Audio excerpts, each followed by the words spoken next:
لا إله إلا الله لا إله إلا الله لا إله إلا الله لا إله إلا الله الحمد لله نحمده ونستعينه ونستغفره ونؤمن به ونتوكل عليه ونعوذ بالله من شرور أنفسنا ومن سيئات أعمالنا من يهده الله فلا مضل له ومن يضلله فلا هادي له ونشهد أن لا إله إلا الله وحده لا شريك له ونشهد أن سيدنا ومولانا محمدا عبده ورسوله صلى الله عليه وعلى آله وأصحابه وبارك وسلم تسليما كثيرا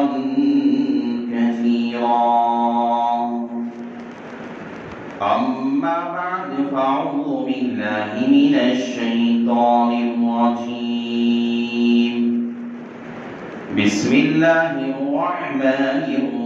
الرحيم لن ينال الله لحومها ولا دماؤها ولكن يناله التقوى منكم وقال النبي صلى الله عليه وسلم لا تحقرن معكم من المعروف شيئا ولو أن تلقى أخاك بوجه طليق أو كما قال النبي عليه الصلاة والسلام رب اشرح لي صدري ويسر لي أمري واحلل عقدة من لساني يفقهوا قولي اللهم صل على سيدنا مولانا محمد في أول كلامنا اللهم صل على سيدنا مولانا محمد في أوسط كلامنا اللهم صل على سيدنا مولانا محمد في آخر كلامنا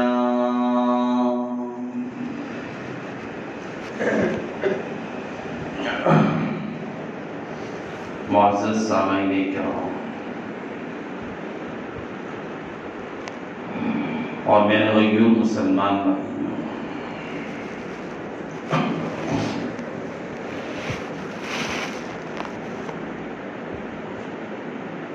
اللہ تبارک و تعالی نے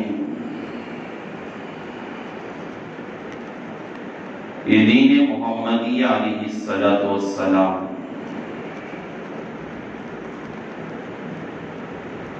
اور اس کی تعلیمات اور احکامات جو اللہ تعالیٰ نے نبی کریم صلی اللہ علیہ وسلم کے ذریعے سے جو پہنچائی ہے، یہ اللہ تعالیٰ نے اپنی بڑی ہی حکمت اور مصلحت کے تحت پہنچائی۔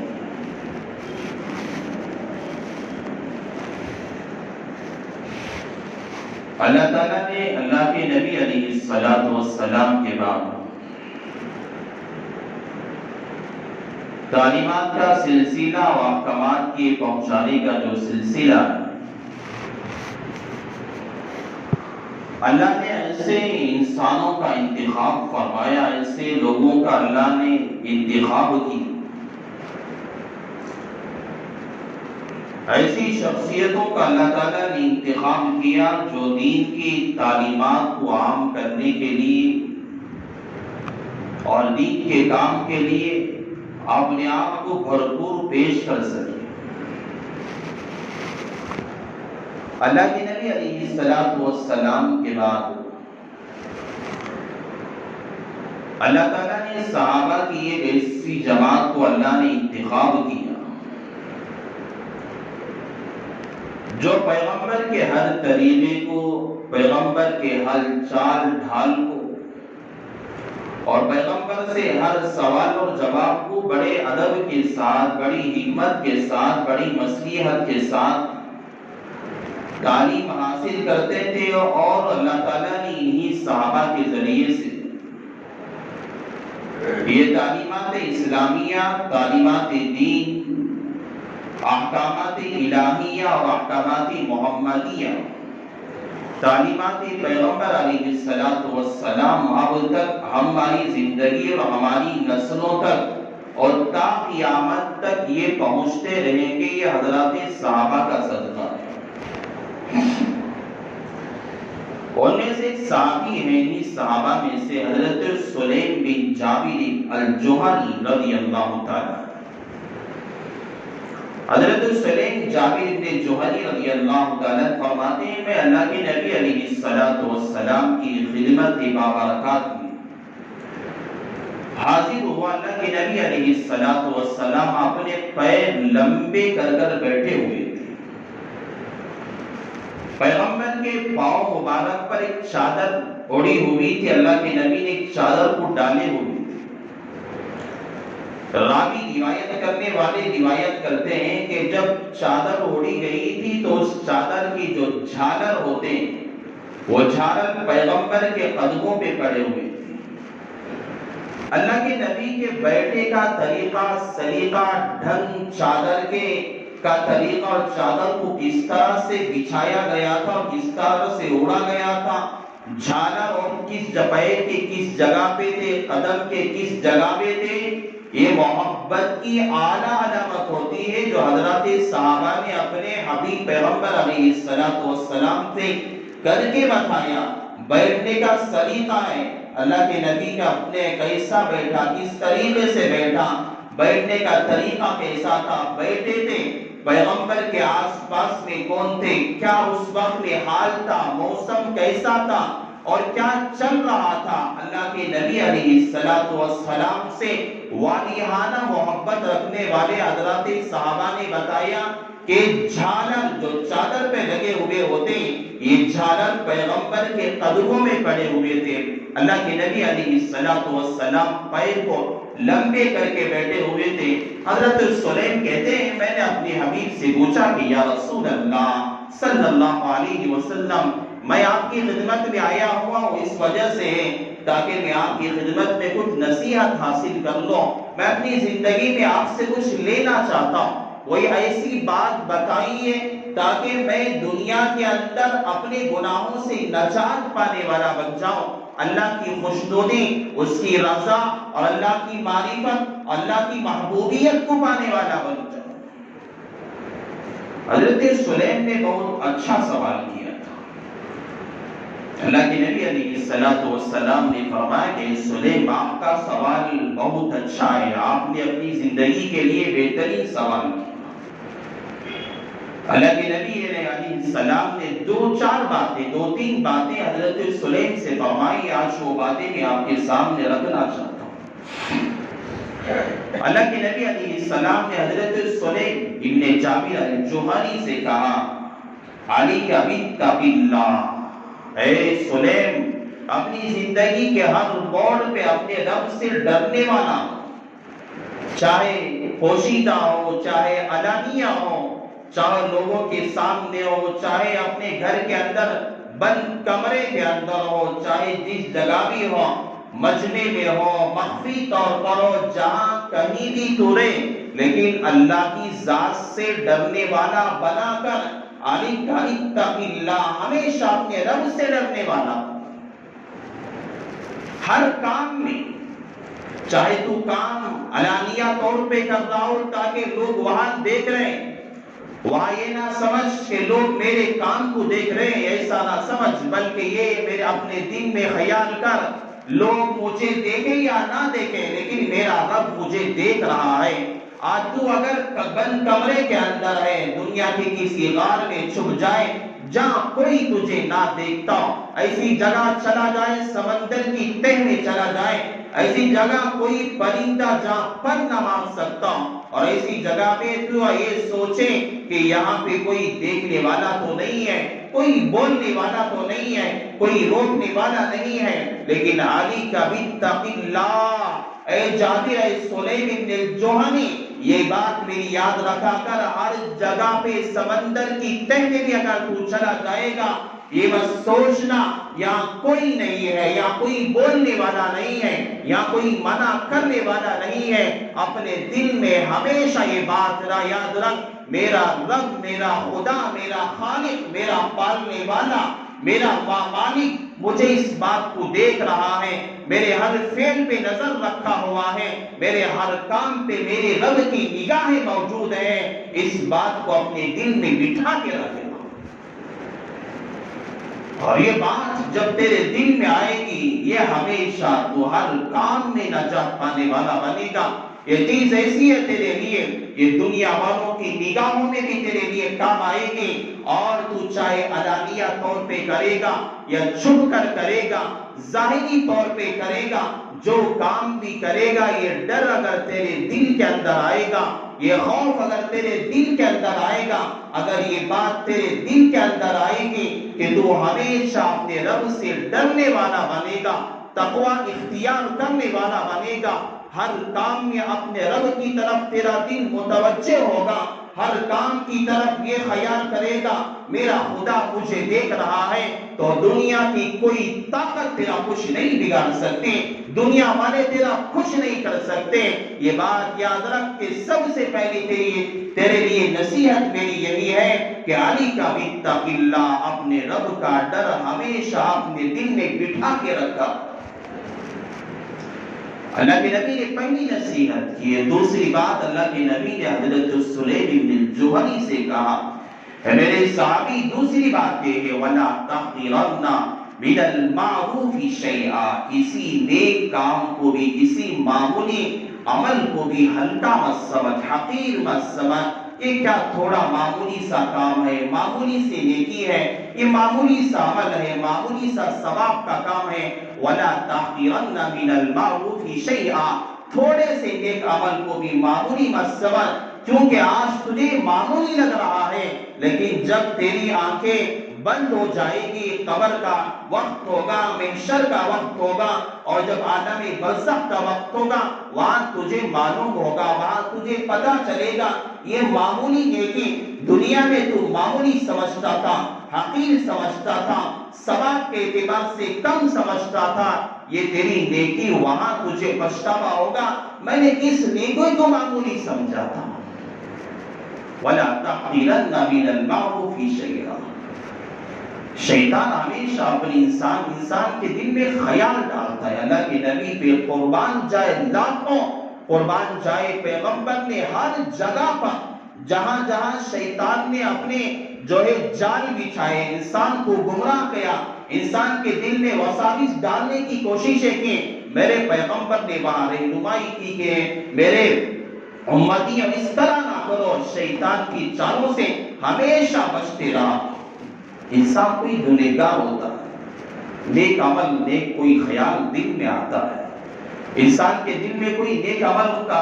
ارادہ ہوتا ہے، شیطان یہ بات ڈالتا ہے، ارے اتنی گناہ تو کر لیا، کبھی تُو نے نماز نہیں پڑھی، کبھی تُو نے روزہ نہیں رکھا، کبھی مسجد میں نہیں گیا، تو یہ چھوٹا عمل کر کے تو کیا کمائے گا، چل چھوڑ دے، یہ عمل کو بھی چھوڑ دے۔ شیطان انسان کے دل میں بات ڈالتا ہے، اور بہت سارے لوگ اس بات کے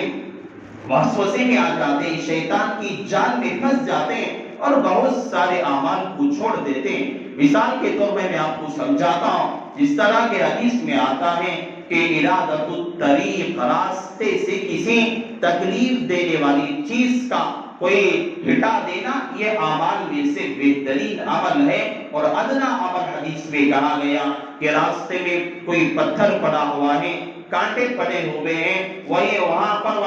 وہاں پر باؤس کا کیلے کا کوئی چھلٹا پڑا ہوا ہے، راستے میں انسان جا رہا تھا، اس نے سوچا بھائی یہاں پتھر پڑا ہوا ہے، کانٹے پڑے ہوئے ہیں، یہاں باؤس کا چھلٹا پڑا ہوا ہے، یہاں کوئی گزرے گا ٹھوکر لگی کہ گر جائے گا، یہاں کوئی گزرے گا کانٹا چبھے گا اسے تکلیف ہوگی، یہاں سے کوئی گزرے گا پیر پھسل کے گر سکتا ہے۔ آدمی کے دل میں خیال آیا، معمولی عمل لوگ سمجھتے ہیں، معمولی ثواب کا کام سمجھا جاتا ہے، حدیث میں بھی آتا ہے ارادۃ الطریق، راستے سے تکلیف دینے والی چیز کا مٹا دینا، یہ اعمال میں ادنا سا عمل کہا گیا۔ یہ دل میں خیال آتا ہے، آدمی گنہگار ہے، بڑا نافرمان اپنی جگہ ہے، اپنی جگہ نافرمان ہے، شیطان دل میں ڈالتا ہے ارے کیا عمل تو کر لیا، کون سے تو اچھا ثواب کما لیا، کون سا تو روزانہ عمل کرتا ہے، کون سے تو روزانہ نمازیں پڑھتا ہے، کون سے تو تہجد کی پابندی کرتا ہے، کون سے تو نوافل کی پابندی کرتا ہے، کبھی تو جمعہ میں ایک مرتبہ جا کے آ گیا، پھر ہفتے میں ایک ہی مرتبہ تو جاتا ہے، یہ کون سا عمل کا کام ہے، چھوٹے عمل کو کیوں تو اپنے آپ کو دقت میں ڈالتا ہے، راستے میں جو ہے پتھر پڑا ہوا ہے، کانٹے پڑے ہوئے ہیں، تو راستے سے اگر اپنی گاڑی سے اترے گا، پتھر اٹھائے گا، اٹھا کے راستے میں ڈالے گا، تیری عزت میں فرق آئے گا، تیری شان میں فرق آئے گا، تیرے مرتبے میں فرق آئے گا، لوگ تجھے دیکھیں گے اور کہیں گے ارے بھائی یہ کیا کام کر رہا ہے، یہ تو پتھرے ادھر سے اٹھا کے ادھر ڈال رہا ہے، یہ کانٹے ادھر سے اٹھا کے وہاں ڈال رہا ہے، یہ موز کے چھلکے یہ یہاں سے اٹھا کے وہاں ڈال رہا ہے۔ آدمی غور کرنے والا الگ الگ اپنے ذہن و دماغ سے غور کرے گا، تیری شان کے بارے میں فرق آئے گا، تیری عزت پہ آنچ آئے گی، یہ بات شیطان اس کے دل میں ڈالتا ہے، اس کے دماغ میں ڈالتا ہے، بہت سارے لوگ اس وساوس میں بندے آ جاتے ہیں۔ میں نہیں کہہ رہا ہوں، اللہ کے نبی علیہ السلام کہتے ہیں بہت سارے بندے ایسے ہوتے ہیں جو اس وساوس میں شیطان کی باتوں میں آ جاتے ہیں اور یہ عمل کو ادنا سا عمل سمجھ کر، تھوڑا سا ثواب کا کام سمجھ کر چھوڑ کے چلے جاتے ہیں، لیکن ایسا نہیں ہوتا۔ اللہ کے نبی علیہ السلام نے کہا وَلَا تَحْقِرَنَّ مِنَ الْمَعْرُوفِ شَيْئًا، شیطان کی اس طرح کی باتوں میں ہرگز نہ آیا کرو، معمولی ہرگز مت سمجھا کرو۔ پانی پلانے کا کام، آپ نے کسی پیاسے کو پانی پلا دیا، دیکھنے میں معمولی سامان لگتا ہے، لیکن اللہ کے یہاں اس کی بہت قدر ہوتی ہے، خدا کی قسم بہت قدر ہوتی ہے اللہ کے یہاں۔ آدمی اگر اپنے بھائی سے، حدیث میں آتا ہے وَلَوْ أَن تَلْقَى أَخَاكَ بِوَجْهٍ طَلِيقٍ، آدمی نیک اعمال میں سے اتنا عمل ہے، آدمی اپنے مسلمان بھائی سے، چاہے وہ دوست ہو، چاہے دشمن ہو، چاہے رشتہ دار ہو، چاہے کوئی بھی ہو، جب سامنے آ جائے تو غصہ نہ کرے، جب سامنے آ جائے تو نفرت کی نگاہیں نہ ڈالے، جب سامنے آ جائے تو بغض کی نگاہیں نہ ڈالے، جب سامنے آ جائے اپنی عداوت نہ دکھائے، جب سامنے آ جائے اپنی دشمنی کا اظہار نہ کرے۔ وَلَوْ أَن تَلْقَى أَخَاكَ بِوَجْهٍ طَلِيقٍ، جب تیرا کوئی مسلمان بھائی تیرے سامنے آ جائے تو محبت بھرے لہجے سے کچھ بول دیا کر، محبت بھرے لہجے سے مسکرا دیا کر، چاہے تو اپنے یہاں تو غصے میں ہو، چاہے تو پریشانی میں ہو، چاہے تو ٹینشن کے اندر ہو، چاہے کوئی بھی اپنا مسئلہ کیوں نہ ہو جائے، وَلَوْ أَن تَلْقَى أَخَاكَ بِوَجْهٍ طَلِيقٍ، اللہ کے نبی کہتے ہیں بس ایک اپنے مسلمان بھائی سے سامنے آ جانے پر مسکرا دینا، محبت بھرے لہجے سے کچھ بول دینا، سلام کر دینا، سلام کا جواب دے دینا، یہ عمل ہماری نگاہوں میں معمولی نظر آتا ہے، ہماری نگاہوں میں کم تر نظر آتا ہے، لیکن اللہ کی نگاہوں میں اس کی قدر اور منزلت بہت اعلیٰ اور بہت اونچی، کیونکہ یہ اعمال کی تقسیم ہے، یہ عمل اتنا بڑا، یہ چھوٹا، یہ زیادہ، یہ ہماری نگاہوں میں ہوتا ہے، یہ اس کا اتنا بڑا ثواب کا کام، یہ اتنا بڑا، اللہ کے یہاں اللہ کی نگاہوں میں قدر والا جو ہے ہماری نگاہوں میں جس طرح قدر ہے، ایک آدمی نے اللہ کے راستے میں مسجد کے لیے، مدرسے کے لیے، کسی دینی کام کے لیے 1,00,000 روپے لگا دیا، ہم لوگوں کو نگاہوں میں نظر آتا ہے کہ اس نے بہت بڑا دین کا سرمایہ اس نے ادا کر دیا۔ اور ایک آدمی ہے جمعہ میں ایک مرتبہ آتا ہے، 10 روپیہ اپنی جیب سے نکال کے مسجد کے گولک میں ڈال کے جاتا ہے،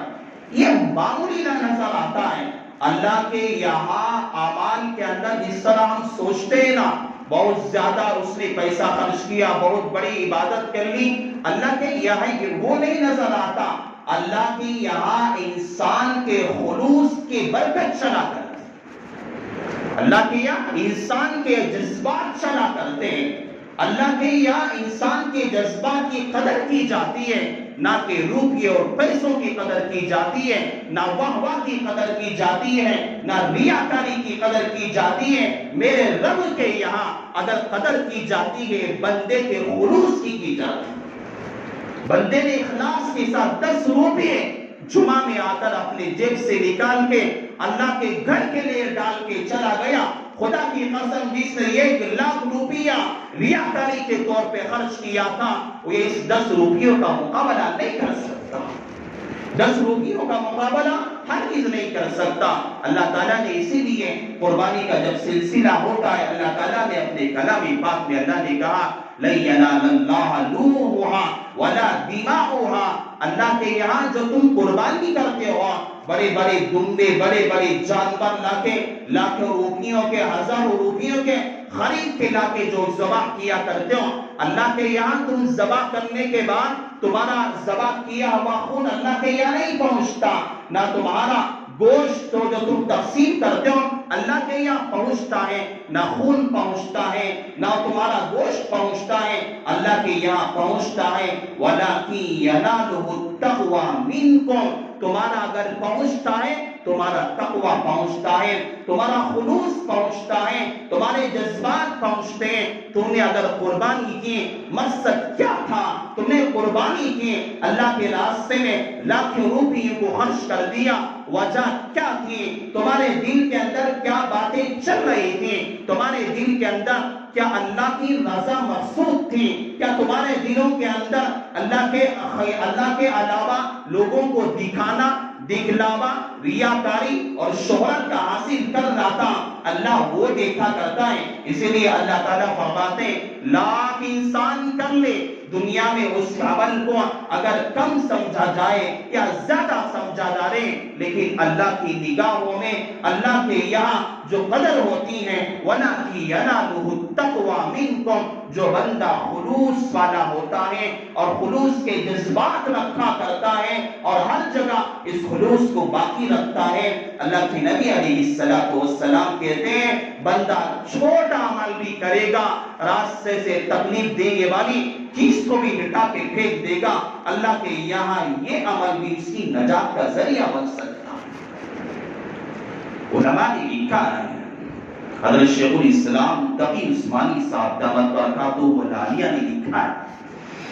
حضرت لکھتے ہیں پہلے زمانے میں جو قومیں گزری ہیں ان قوموں میں ایک واقعہ یہ بھی گزرا،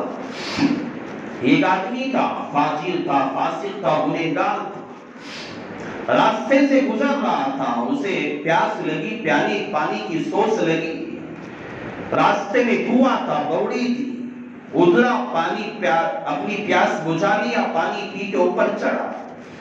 اس نے دیکھا ایک کتا ہے، پیاس کے مارے اپنی زبان کو باہر نکال کر رگڑ رہا ہے اور پیاس سے بلبلا رہا ہے اور اسے پیاس لگی ہوئی ہے۔ انسان وہاں گنہگار تھا، فاجر تھا، فاسق تھا، اللہ کا نافرمان تھا، اللہ کو ناراض کرنے والا تھا، ہمیشہ گناہوں میں لگا ہوا۔ اس نے سوچا جانور ہے، اللہ کی مخلوق ہے، میں جس طرح کا اللہ کی مخلوق ہوں، یہ کتا بھی تو اللہ کی مخلوق ہے۔ بہت سارے لوگ کتوں کو بہت زیادہ پیٹ دیتے ہیں، گھر کے پاس آیا کسی نے گرم پانی ڈال دیا، کسی نے کسی سے مار دیا، جانور ہے، اللہ کے یہاں آپ کو جواب دینا پڑے، چاہے کتا ہو، سور ہو، نجس العین اللہ کے یہاں ہے، اور اس کے اندر شریعت کے اندر اس کا جھوٹا ناپاک نجس جانور اپنی جگہ ہے، لیکن جانور تو خدا کی مخلوق ہے، اگر خامخواہ اگر آپ ماریں گے، تکلیف دیں گے، پریشان کریں گے، اللہ کے یہاں اس کے سوال کا جواب دینا پڑے گا، اللہ کے یہاں پکڑ ہو سکتی ہے۔ تو کتے کو پیاس بجھانے کا مسئلہ تھا، اس نے سوچا وہاں اس کنویں پر کوئی ڈول نہیں تھا، کوئی لوٹا نہیں تھا، کس طرح پانی بھر کے لائے؟ سوچنے لگا، وہ گنہگار انسان تھا۔ اس نے اپنے پیر میں اس نے چمڑے کے جوتے پہنے تھے، اس نے پھر کنویں میں اترا، پانی لیا، اپنے جوتوں نے اسے اپنے منہ سے دبا لیا، اپنے منہ میں پکڑ کر جوتے پھر اوپر چڑھا کنویں سے، پھر اس کتے کو پلایا۔ اسی طرح کئی مرتبہ کیا، یہاں تک کہ یہ کتے کی پیاس بجھ گئی۔ اور حدیث میں آتا ہے کہ جب یہ عمل کیا، اللہ کے یہاں جب یہ انتقال ہو کے بندہ چلا گیا، بڑا گنہگار تھا، فاسق تھا۔ انتقال کے بعد فرشتوں نے کہا کہ یہ باری تعالیٰ، یہ بندہ تیرا ایسا ہے، زندگی بھر اس نے گناہوں میں گزار دی، زندگی بھر فسق و فجور میں گزار دیا، زندگی بھر تیری نافرمانی میں گزار دیا۔ تو اللہ تعالیٰ نے کہا کہ میرے بندے کا تو نے وہ عمل یاد رکھا ہے میرے فرشتوں، میرے بندے کا وہ عمل بھی تو نے یاد رکھا ہے جو دنیا والے جسے معمولی سمجھتے ہیں، حقیر سمجھتے ہیں، کم تر عمل سمجھتے ہیں، لیکن میری نگاہوں میں اس کی قدر اور منزلت بہت اعلیٰ اور اونچی ہے۔ میرے اس گنہگار بندے نے فلاں موقع پر، فلاں جگہ پر، فلاں وقت میں یہ مخلوق، میری مخلوق میں سے ایک کتے کی پیاس اس نے بجھائی تھی، یہ عمل میری نگاہوں میں اتنا زیادہ پسند آیا، اتنا زیادہ پسند آیا میرے فرشتوں، میں نے اس میرے گنہگار بندے کی میں نے مغفرت کر دی۔ اس لیے کہتے ہیں کوئی عمل حقیر نہیں سمجھنا چاہیے، کمتر نہیں سمجھنا چاہیے۔ حضرت مولانا عبدالحی رحمۃ اللہ علیہ بڑے محدثین میں سے ہیں، حضرت شیخ الاسلام کے بھی استاد ہیں۔ حضرت عبدالحی رحمۃ اللہ علیہ ایک بات کہا کرتے تھے، ایک بزرگ کا واقعہ سناتے تھے، یہ بات میں بتا کر اپنی بات ختم کر دیتا ہوں۔ حضرت کہتے تھے ایک بزرگ تھے، اللہ والے تھے، بڑے شیخ الحدیث تھے، بہت ساری کتابوں انہوں نے لکھی تھی، بڑے اللہ والے انسان تھے۔ جب ان کا انتقال ہو گیا، انتقال کے بعد کسی کے خواب میں آئے، انہوں نے اس سے پوچھا کہ حضرت سے آپ کے ساتھ کیا ہوا، اللہ نے آپ کے ساتھ کیا سلوک کیا؟ آپ کو زمانے تک بچوں کو پڑھایا تھا، علم پھیلایا تھا، آپ نے بہت ساری کتابوں کو لکھا تھا، آپ نے حدیث پڑھاتے تھے، آپ قرآن کی تفاسیر پڑھاتے تھے، آپ بچوں کو تعلیم دیا کرتے تھے، آپ دین کا کام زندگی بھر آپ نے کیا، آپ کے ساتھ اللہ نے کیا کیا؟ شاید کہ اللہ نے آپ کو مغفرت کر کے آپ کو اللہ نے جنت کے بلند مرتبے میں پہنچا۔ حضرت عبدالحی رحمۃ اللہ علیہ کہتے ہیں اس اللہ والے نے، اس شیخ الحدیث نے، اس وقت کے متقی انسان نے کہا اللہ کے یہاں جب میری حاضری ہوئی، میرے اعمال کو جب رکھا گیا، اللہ تعالیٰ نے کسی عمل کو میرے پسند نہیں کیا۔ یہ ایک عمل اپنی جگہ ایک ایسا عمل تھا، میں اپنی جگہ دنیا میں وقت کا شیخ الحدیث تھا، وقت کا فقیہ تھا، وقت کا عالم دین تھا، وقت کا مفسر اور محدث تھا، لیکن میں اللہ کے دربار میں جب پہنچا، اللہ تعالیٰ نے میرے ایک عمل کو پسند کیا تھا۔ بس اس آدمی نے پوچھا آخر آپ کا کیا عمل تھا؟ تو اللہ تعالیٰ نے کہا، اللہ تعالیٰ نے، حضرت عبدالحی رحمۃ اللہ علیہ کہتے ہیں اس اللہ والے کو اللہ نے کہا کہ میرے بندے، تو نے فلاں وقت جب تو کتاب لکھا کرتا تھا، پہلے زمانے جس طرح کے لکڑیوں کے قلم آتے تھے اور ان ڈبو کر لکھا جاتا تھا، تو اس طرح کے قلم تھے، حضرت والا کتاب لکھ رہے تھے، فرماتے ہیں جب ایک مرتبہ تو قلم چلا رہا تھا، کتاب لکھ رہا تھا، اس وقت ایک مکھی آئی اور مکھی آ کر تیرے قلم پر بیٹھی اور اس جگہ پہ بیٹھی جہاں تیری سیاہی ڈوبے کے تو لکھ رہا تھا، صفحات پہ لکھ رہا تھا، تو لکھتے لکھتے ایک سیکنڈ کے لیے رک گیا اور یہ تیرے دل میں خیال آیا، یہ سوچا کہ یہ مکھی بھی ایک اللہ کی مخلوق ہے، شاید کہ یہ مکھی جو ہے پیاسی اور بھوکی ہے، چلو اس انکھی کیوں نہ ہو، یہ پی کر اپنی پیاس کو بجھا لے، اپنا پیٹ بھر لے، تیرے دل میں یہ خیال آیا تھا، تو نے ایک مخلوق کے بارے میں، ایک مکھی کے بارے میں بس سوچا، میرے بندے تیرا یہ عمل مجھے کتنا پسند آیا، اتنا پسند آیا، اتنا محبوب تیرا یہ عمل لگا کہ اللہ نے کہا کہ بس اس عمل کی برکت سے میں نے تجھے اسی وقت تیری مغفرت کر دی۔ عمل چھوٹا ہو بڑا ہو، اللہ کی یہاں بہت قدر ہوتی ہے، کسی عمل کو کم تر نہ سمجھے، معمولی نہ سمجھے، وَلَا تَحْقِرَنَّ مِنَ الْمَعْرُوفِ شَيْئًا، لیکن اللہ کے یہاں اللہ جسے چاہے کہ بس اللہ تعالیٰ جسے چاہے معاف کر دے، اللہ تعالیٰ جسے چاہے بخش دے، اللہ کی مصریت ہے، اللہ کی حکمت میں سب چیزیں داخل ہیں۔ ہمارے لیے تو یہ پیغام آج یہ ہے کہ ہم کوئی عمل معمولی نہ سمجھے، تھوڑا ہی عمل کیوں نہ ہو، ہر عمل کی قدر کرے۔ اللہ کی یہاں ہر عمل کی قدر ہوتی ہے۔ انسان کو اسی وقت پتہ چلتا ہے جب انسان کی آنکھ بند ہو جاتی ہے، جب تک قبر کا مسئلہ سامنے ہوتا ہے، میدان محشر کا مسئلہ سامنے ہوتا ہے، اسی وقت اعمال کی قدر معلوم ہوتی ہے۔ آج دنیا والوں کی نگاہوں میں معمولی عمل کی قدر کو حقیر کم تر سمجھتے ہیں۔ یہ شیطان کا وسوسہ ہے، ان وساوس میں ہرگز نہ آئے۔ اللہ سے میں دعا کرتا ہوں، اللہ تعالیٰ سب سے پہلے اللہ مجھے عمل کی توفیق نصیب فرمائے، اللہ تعالیٰ آپ لوگوں کو بھی عمل کی توفیق نصیب فرمائے۔ بس انہی کلمات پر میں اپنی بات کا اختتام کرتا ہوں۔ آمین وآخر الدعوانا الحمدللہ رب العالمین۔